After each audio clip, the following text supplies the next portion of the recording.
like it's going to go his way. He won't be able to save this one. That king on 8-6 is a lonely king. And this is going to be a tough one. And you can see Gukesh realizing and feeling that it's all over. And we feel for him. He's such an easy person and player to root for.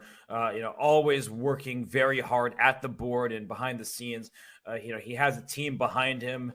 He really is giving it his all. At the Olympiad, I remember when he lost that game to Abdusattorov. He started 8 wins in a row, and then he lost a heartbreaker to Abdusattorov, and he cried.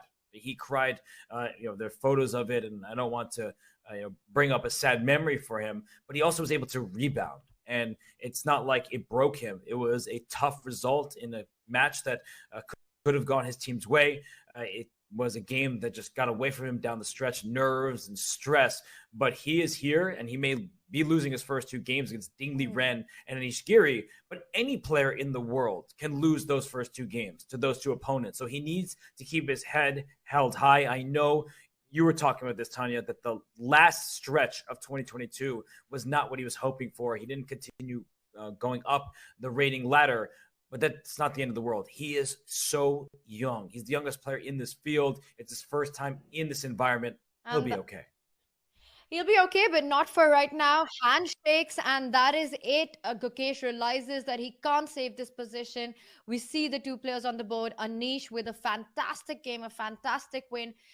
Robert, what you were mentioning, I think this is what makes this young brigade of chess talents champions, and Gukesh is no exception to that. The ability to get over these things. It happened at the Olympiad, as you mentioned, the round against Uzbekistan, against Abdusattorov, and I remember it was Vishy Anand who was telling the story that after that loss, he was mentoring and he was a guide to the Indian team.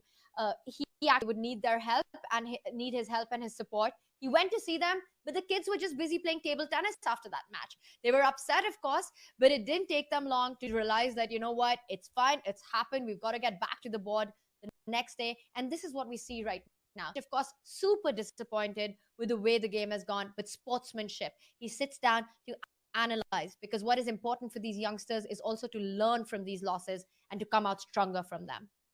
For sure. And a lot of respect, mutual respect between these two. Anish Giri, he's been to India many times.